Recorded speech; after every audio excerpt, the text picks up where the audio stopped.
On the morning of 14th July 1789, the city of Paris was in a state of alarm. The king had commanded troops to move into the city to attack the rebels. A group of 7,000 men and women gathered in front of the town hall to form a people's militia.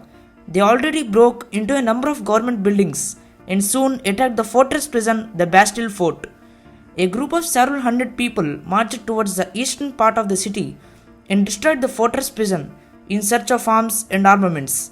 The broken stone fragments of the Bastille were sold in the markets to all those who wanted to keep a memory of its destruction.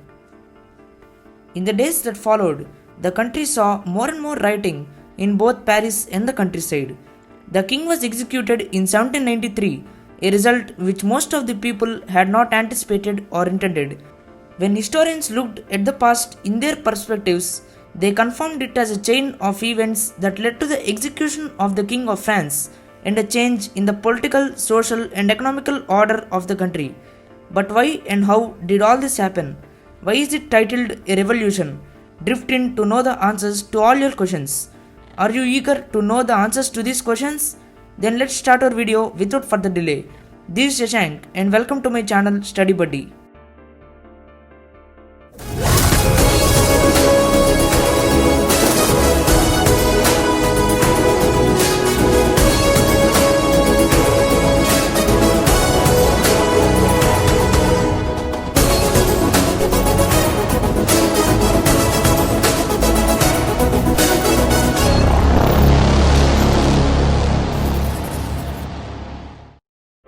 In 1774, Louis XVI of the Bourbon family of kings ascended the throne.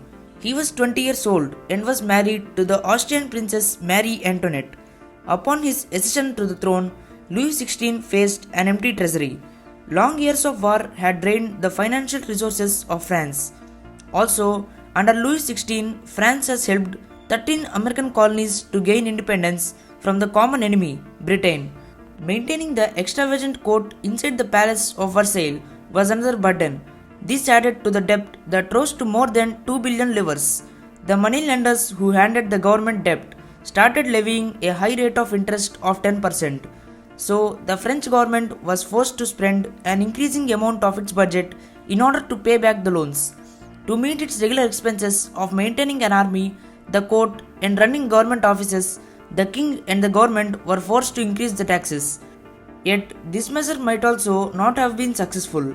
In the old regime, only the people from the third estate had to pay the taxes. The other two estates, that's how the society of France in the olden times was divided, enjoyed privileges by birth, the most important of those which included exemption from paying taxes. From now on, we will be using the word old regime.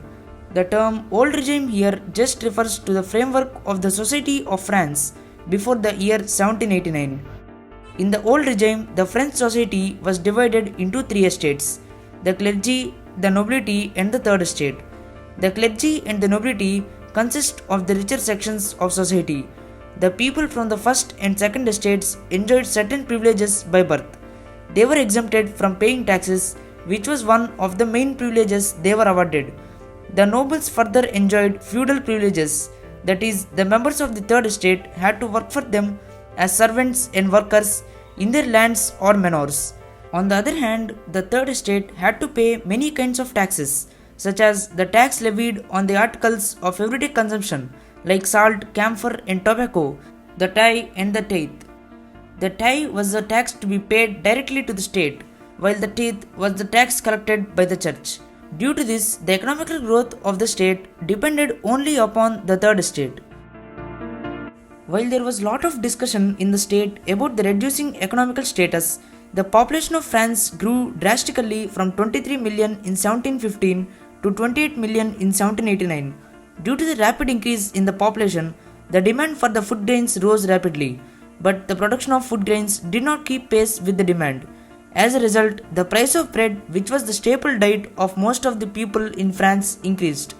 Most workers were employed as daily wage workers whose salaries were fixed by the employer. The wages of the workers did not keep pace with the increasing prices, so most of the peasants and workers, who composed 90% of the total population, now faced an extreme situation where there was food scarcity and scarce life resources, a subsistence crisis. The old regime saw the emergence of a new social group called the middle class.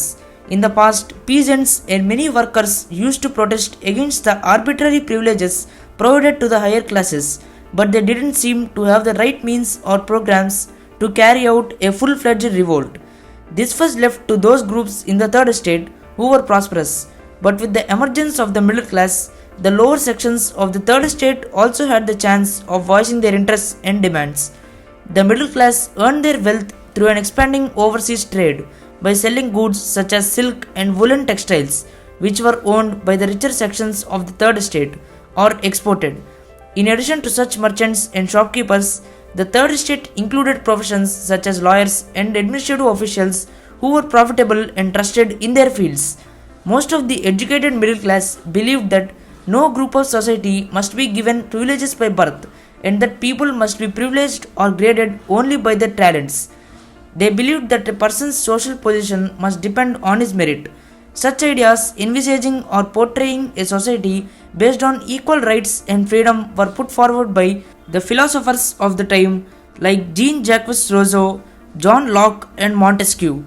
Rosseau, in his book A Social Contract, proposed a government which worked as if there was a contract between the government and the citizens of the country. John Locke, in his book The Two Treatises of the Government, proposed a type of government which refuted the ultimate right of the monarchs. Montesquieu, in his book The Spirit of the Laws, proposed a type of government based on the separation of powers into three branches: the legislative, executive, and the judiciary. The 13 American colonies which had gained independence from Britain followed such a government, where the powers of the legislative and the executive were guarded by the judiciary.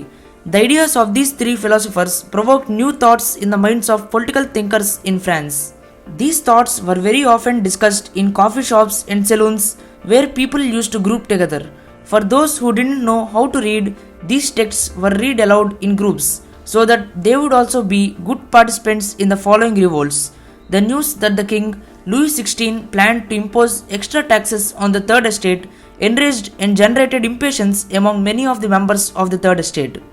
This marks the end of our today's part on the French Revolution.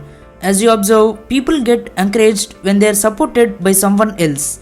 They stage higher revolutions and revolts if they seem to have the right means and huge support from other citizens.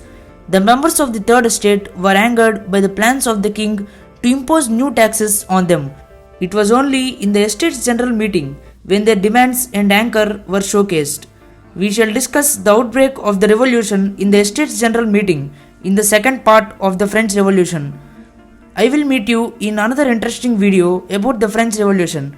Till then, stay home and stay safe. This is Sasank signing off. Bye.